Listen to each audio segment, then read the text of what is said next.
Ya, kita lanjutkan perbincangan kita. Pak Tauhid, seperti janji tadi ya, kami ingin mendengar respon Anda, Pak Tauhid. Tadi sempat disinggung juga oleh Pak Hestu, jadi ini Mhm. paling tidak cara kita bersama lah ya, gotong royong kan Indonesia ini ya, paling tidak untuk membiayai negara ini. Tapi pertanyaan publik adalah, apakah hanya ini satu-satunya cara yang bisa ditempuh begitu ya, gotong royong dari masyarakat untuk kemudian membiayai paling tidak salah satunya utang negara gitu? Atau mungkin ada cara lain kalau Indef melihat ya? Ya, yang pertama ya, saya kira memang kalau kita lihat, kembali ke PPN ini, sebenarnya, masalahnya bukan disebabkan oleh tarif ya, kalau kita lihat, tapi disebabkan oleh, bagaimana kinerja dalam penguatan basis perpajakan dan ada batas threshold. Jadi ada batas siapa yang dikenai perpajakan. Nah, selama ini Nah, kalau kita lihat kan di Vietnam itu, tarifnya hanya 10%, tapi kinerjanya mencapai, 6,2% tarif, perolehan PPN-nya dalam GDP. Kemudian Thailand ya tarifnya 7%, pencapaian PPN-nya sekitar 3,9 dari GDP.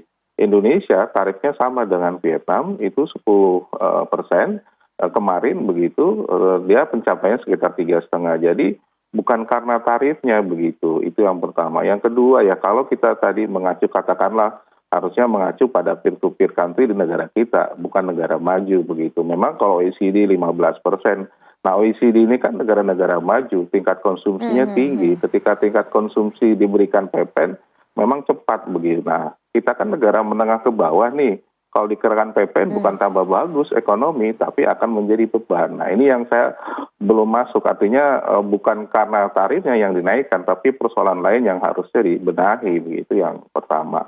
Yang kedua adalah, apakah hanya PPN saja ya, saya lagi-lagi memang bagaimana memperkuat, tadi ya, basis perpajakan kita, kepatuhan, kemudian penegakan hukum yang menurut saya masih ada ruang yang katakanlah, bisa dimasuki dan ini, menjadi, sangat, penting begitu. Nah yang menarik adalah dari sisi katakanlah apakah dalam jangka panjang nih untuk menambal utang, memang secara kasat mata memang cepat ya, tambahan katakanlah sekitar dari PPN ini saya pernah membaca sekitar 40 sampai 50 triliun per tahun, memang signifikan, tapi memang dampak dampak ke ekonomi ini yang kita khawatirkan malah akan, jadi, bumerang gitu ya, beberapa stakeholder yang dikenai, tadi ya katakanlah pakaian, itu sudah sangat diprotes oleh pelaku industri, ke mall, kemudian di industri jasa dan sebagainya kena. Dan kalau kita lihat sekarang bukan hanya pakaian ya, misalnya di produk-produk pertanian, padi, beras, kemudian, kacang-kacang dan sebagainya itu juga kena PPN sekarang. Memang kalau di makanannya, di industri di restorannya enggak, tapi di hulunya, di petaninya itu kena beban gitu, produk-produknya kena beban, kemudian pasti kan harganya akan naik di tingkat konsumen, masyarakat akan menanggung lagi gitu, termasuk katakanlah kenaikan, PPN untuk, pupuk, dan itu berimplikasi ke konsumen. Nah ini yang harus diperhatikan kalau misalnya ya kenaikan tarif pada beberapa jenis begitu.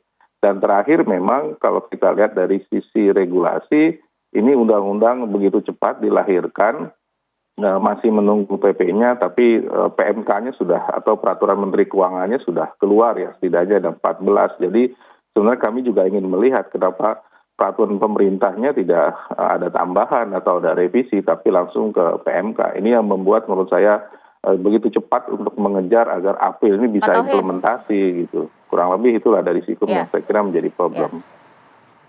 Pak Tauhid, kalau PPN ini kan untuk sektor-sektor kecil tapi berdampak juga ke masyarakat bawah. Tapi Betul, apakah betul. analisa Indef melihat juga sektor-sektor besar ini apakah juga sudah cukup optimal dipajaki oleh pemerintah kita? Ya, kalau kita lihat ya, kalau sektor-sektor besar yang, katakanlah dikenai oleh, PPN ini sebenarnya memang cukup banyak ya. Kalau kita lihat apa yang disampaikan oleh pemerintah kan, banyak sekali. Kalau katakanlah, di bidang, barang yang kena, jasa kena PPN begitu. Saya kira ini, memang sudah masuk gitu ya. Katakanlah, kelompok, yang non makanan tadi sebenarnya sudah sebelumnya sudah ada begitu. Nah, misalnya kalau jasa di sini yang di, dikenakan misalnya jasa kesehatan medis, pelayanan sosial, keuangan, itu gede sekali. Yang tadi transaksi digital itu besar sekali, itu akan Oke. kena besar sekali itu dampaknya begitu.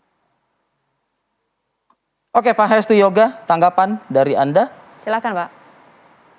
Ya, terima kasih untuk menanggapi. Jadi kalau kita bicara tadi yang Pak Taufik menyampaikan, benchmarking kita nggak hanya yang negara maju, Pak. Kalau kita bilang 15,4 itu rata-rata dunia.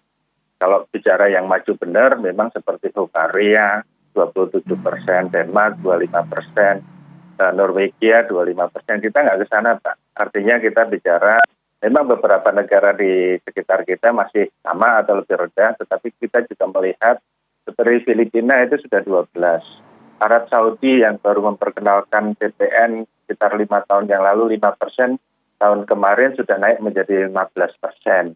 Kita bicara Pakistan yang negaranya juga nggak lebih maju dari kita, itu sudah 17%, India 18%, dan kita tidak ingin yang sangat progresif, artinya naiknya moderat saja dari 10 menjadi 11% saja. Mungkin nanti paling lama 2025 menjadi 12%. Tapi ini rata-rata memang naik dari sisi PPN. Nah, kenapa PMK keluar dulu? Nah, ini PMK ini kan karena di dalam Undang-Undang PPN itu kenaikan menjadi 11% itu memang sudah di dalam undang-undangnya di 1 April 2022. Dan PMK yang kami keluarkan ini adalah PMK untuk mengimplementasikan itu. Kenaikan tarif secara umum oleh undang-undang, tapi ada barang-barang khusus yang tadi misalnya membangun sendiri, kendaraan bermotor bekas, PPN luar negeri, PNS luar negeri seperti Google, Netflix, karena di aturan-aturan sebelumnya secara spesifik itu harus 10. Oleh karena itu ini aturan baru yang mengatakan harus 11 kan begitu ya. Ini penyesuaian aja, tidak banyak hal yang baru. Kecuali seperti yang ada di sini kripto nanti atau fintech. Nah itu yang memang benar-benar baru.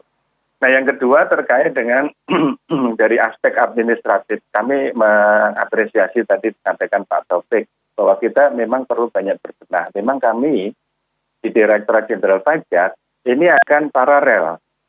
Secara administratif bagaimana mengawasi, menegakkan hukum dan segala macam kami lakukan juga peningkatan progres. Sementara di sini memang kita yang saat ini kita lakukan dengan Undang-Undang HPP itu adalah dari aspek polisinya. Jadi kita sinkron aja bareng-bareng untuk meningkatkan tadi penguatan basis pajak dan segala macam.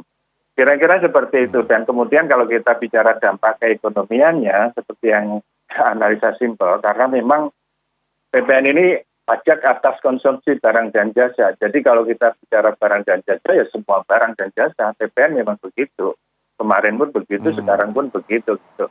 Walaupun memang di dalam pelaksanaannya ada nanti barang-barang yang tidak dikenai PPN atau bebas PPN, Pak, seperti barang kebutuhan pokok, beras, kemudian sayur-sayuran segar, buah-buahan segar, jagung segar. Nah, itu tetap kita berikan. Bahkan seperti listrik sampai dengan 6.600 pun masyarakat nggak membayar PPN atas listrik dan segala macam. Itu banyak sekali yang kami sekarang memang sedang menyusun peraturan pelaksanaannya dalam bentuk PP, tapi kebanyakan dari itu sudah berjalan saja hari-hari ini. Memang nggak kena PPN, bebas aja begitu. Itu kira-kira, Pak. Baik. Ya, terima kasih banyak Pak Hestu. Pak Tauhid Ahmad juga terima kasih banyak. Paling tidak ini mencerahkan kita semua ya. Apa latar belakang alasan pemerintah kemudian menaikkan pajak PPN ini di tengah kondisi masyarakat yang masih tercekik lah ibarat begitu. Terima kasih banyak Pak Tauhid. Terima kasih juga Anda, Pak Hestu. Terima kasih. Terima kasih Pak Taufik, Pak Mario. Terima kasih.